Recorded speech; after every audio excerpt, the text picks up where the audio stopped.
Սիրելի հեռուստադիտողներ, հաղորդման առաջին հատվածում կխոսենք մի կարևոր թեմայից, որի մասին կարծում եմ շատերս լսել ենք, շատերս կասկածներ ունենք ինչքանով դա ճշմարիտ է եւ ինչքանով գիտությամբ ապացուցված է, եւ այսօր կփորձենք պարզել եւ լուսաբանում ստանալ։ Խոսքը փսիխոսոմատիկայի մասին է,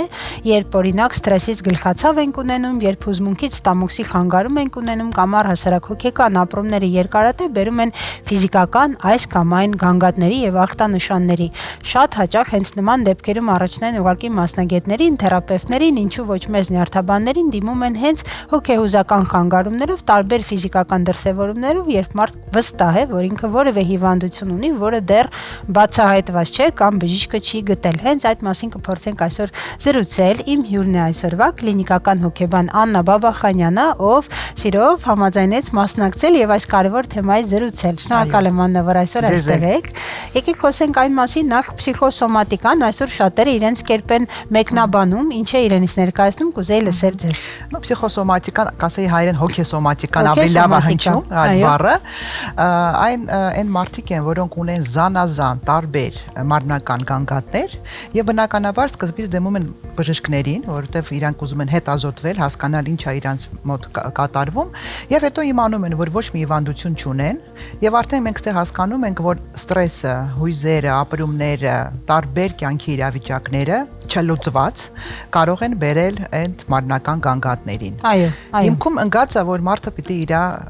բոլոր խնդիրները փորձի լուծել։ Եթե չի լուծում, այդ ժամանակ շարունակական անցնում է ժամանակ եւ մարդը արդեն ունենում է տարբեր գանգատներ մարմնական։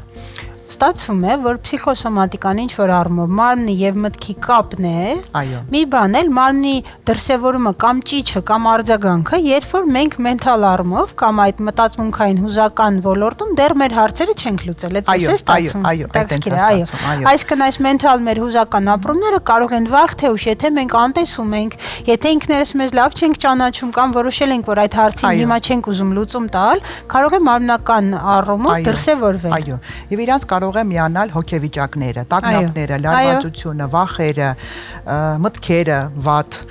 այտենց էդ էլ կա, որ հոգեվիճակ պլյուս ասենք թե տարբեր մարմնական գանգատներ։ Այո։ Եթե կարելի է օրինակ կբերեք, որ դեպքում են ձեզ դիմում եւ օրինակ ամենահաճախ հանդիպող, որ անցել է բոլոր կաբինետներով եւ մի շարք հետազոտություններ է արել, բայց վերջին, այսպես ասած, հանգրվանը, որ ինքը գտել է լուծումը հոգեբանի դիմելու կամ միգուցե վարող բժիշկն է ուղղորդել, որ դեպքերն են դրանք։ Շատ կարեւոր է, որ գնա բժշկի մոտ եւ հերքի բոլոր հիվանդությունները, որ իմանա, որ ինքը չունի այդ հիվանդությունը, նոր դիմի մասնագետի։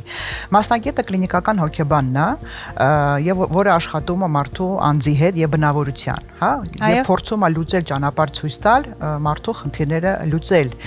Եթե ստացվում է, որ շատ ունեմ գանգատներ կամ հոգեվիճակներ, այդ ժամանակ միանում է process-ին եւ հոգեթերապևտը կամ հոգեբուժը, որը կարող է դեղ նշանակի եւ այդ տանդեմը, այդ միասին աշխատելը թիմային շատ օգտակար է եւ շատ արդյունավետ է։ Օրինակ ինչ պաթոլոգիաներով, չգիտեմ, չհաստատված սրտի ինֆարկտ, օրինակ, կամ ստամոքսալքային տրակտի հիվանդություններ, որոնց վերջո գաստրոենտերոլոգը չի կարողացել լուծում տալ, կա այդպիսի բան, որ գալիս են առաջինը ձեզ պատմեն ոչ թե իրենց հոգեհուզական ապրումները, այ ասում են, այս գանգատ ունեմ, ախտորոշում չստացա, եկել եմ ձեզ մոտ։ Շատ անգամ գալիս են ու ասում են, որ օրինակ ասենք ստամոքսի ցավեր եմ ունեցել կամ սրտի ցավեր, կամ թույլ եմ շատ գլուխս ցավում ասարսափելի եւ դիմել ենք բժշկի եւ ոչ մի արդյունք չենք ունեցել, ոչ մի բուժում չի ստացվել եւ արդեն բժիշկները շատ անգամ հիմա արդեն ուղղորդում են մեզ եւ արդեն մենք սկսում ենք աշխատել, ել եմ ասում նորից կլինիկական հոգեբան աշխատում է փորձել բոլոր իր խնդիրները լուծել։ Օրինակ ինչքան ժամանակ է լինում, որ մարդիկ ունենում են ինչ-որ կոնֆլիկտներ կամ ընտանեկան կոնֆլիկտներ, աշխատանքային կոնֆլիկտներ եւ մեկ էլ իրանց մոտ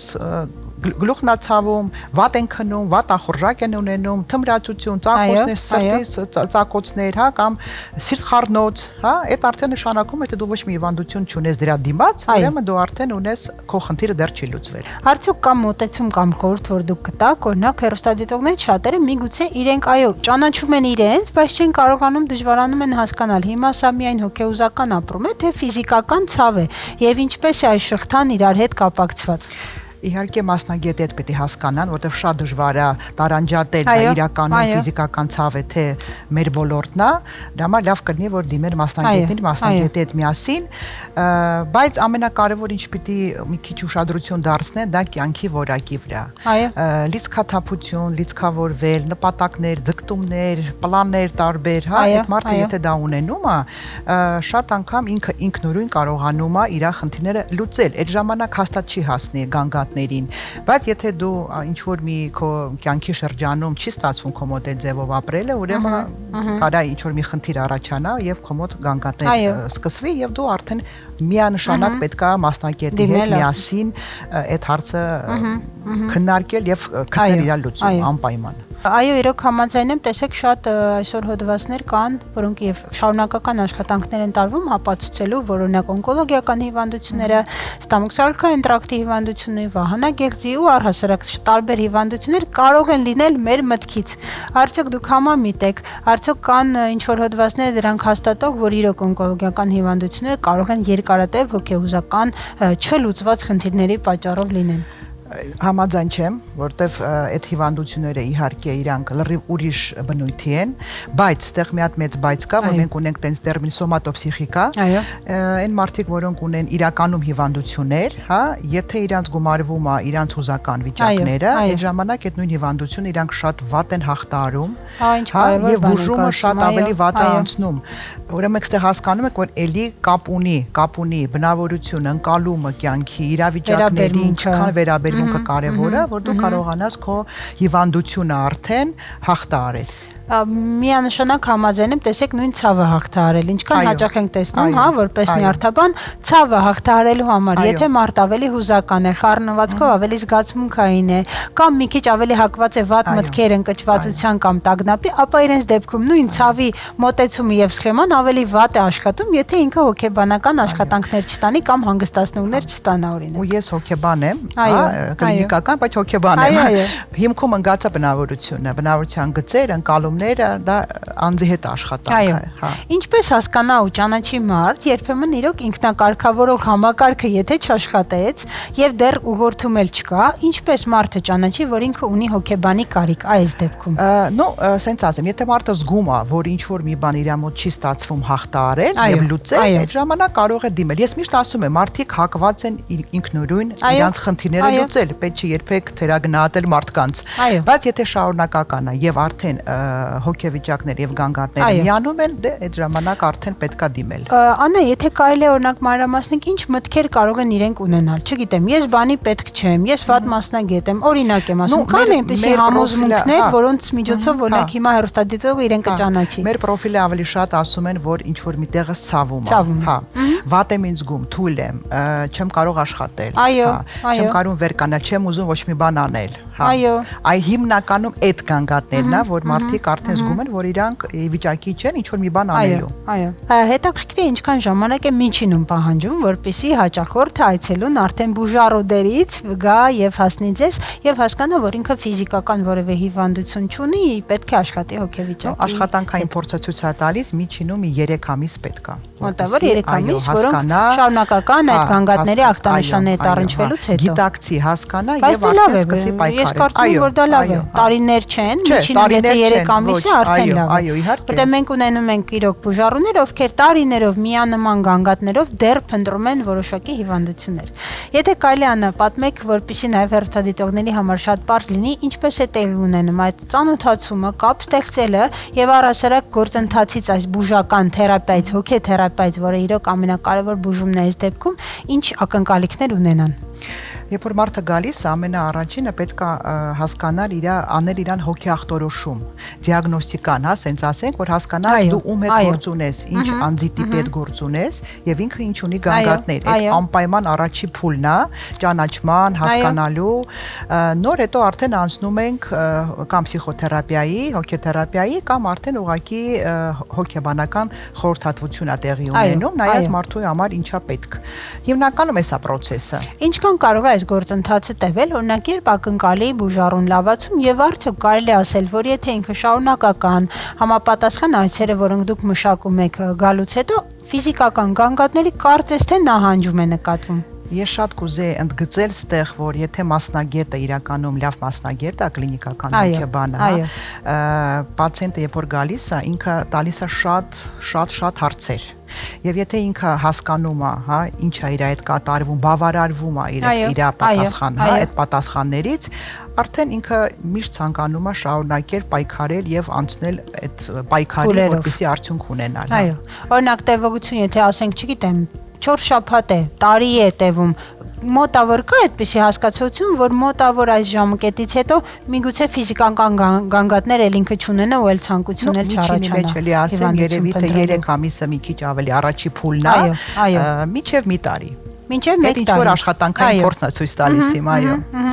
Կան արդյոք պարզ վարժանքներ, վարժություններ, որ դուք խորհուրդ կտաք, օրինակ, հոգեվիճակը ավելի, չգիտեմ, թեթև լինելու, վատ մտքերից խուսափելու, տագնապ չունենալու համար։ Եթե մարդը լարված է, դա առաջինը խփում է իր մարմնին, իր մկաններին, եւ ինչը մենք արանք ավելի շատ լավ խորհուրդ տալ եւ ուղղորդել, դա շատ հասարակ բաներ են։ Պարը, լողը, ֆիթնեսը, հա, բոլոր այդ մարմնական վարժությունները, հատուկ ոչ մի տես վարժություններ չկան։ Դա շատ է օգնում լիցքաթափվել եւ մարմինը էլի ավելի լավ ճանաչել։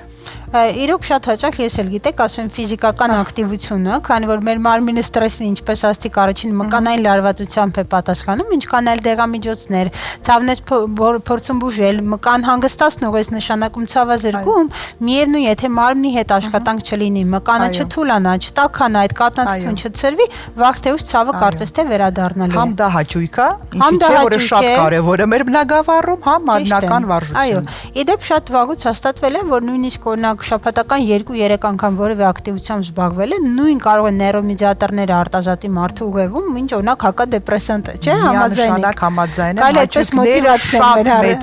են, շատ մեծ դեր կապ ունեն մեր բնագավառի հետ, այո, դրա համար մարդ միշտ պիտի ունենա հաճույքներ, ցանկություններ, իրականացնի եւ այդ լի կյանքով փորձի ապրել, ինչքան դա հնարավոր է։ Փաստորեն, ֆիզիկական ակտիվությունը, արդյոք քնի որակը, չգիտեմ, սնվելը, շփումը մարդկանց հետ, այն ինչը կարող է վիճակը թեթևացնել։ Շփումը, զբաղվածությունը, նախասիրությունները շատ մեծ դեր են խաղում, հա, այդ էլ կարանք, հա։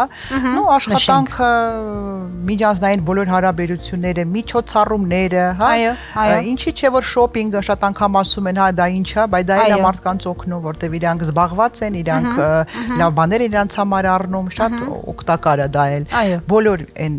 երևույթները, որը մարդուն լիցքավորում է, ամեն մեկը շատ անհատական է, դա շատ օգտակար է, շատ լավ է։ Սիրելի հեռուստադիտողներ, տեսեք, մասնագետն է խորհուրդ տալիս, պարգևեք ձեզ դրական հույզեր, էմոցիաներ, անգամ եթե դա կայանում է գնումների մեջ, խնդրեմ կատարեք գնումներ։ Եթե սոցիալապես սիրում եք ակտիվ լինել, մի մոռացեք այդ ակտիվության մասին, որտեղ սոցիալ ակտիվ լինելը իրականում կարող է ձեզ էլի դրական լիցքեր, իհարկե միջավայրը ընտրելով, հա, մենք չենք խոսում նեգատիվ միջավայրի մասին կամ այսպես կոչված տոքսիկ մաշատ ենք խոսում, եկեք նաև այդ մասին խոսենք, արդյոք այն մարդիկ, ովքեր չեն ուզում բնորոշումներ կամ պիտակավորում ասել, բայց ովքեր հակված են ավելի վատ մտքերի, պեսիմիստական մի քիչ այսպես հակումներ ունեն, իրենք ավելի հակված են ունենալու ֆիզիկական գանգատներ, այդպիսի ավելի հակված են, այո, իհարկե։ Ինչ իրենց խորհուրդ տանք, ինչպես դադարենք վատ բան մտածել։ Դե պետք է փորձել կյանքի որակ ձեռք բերել եւ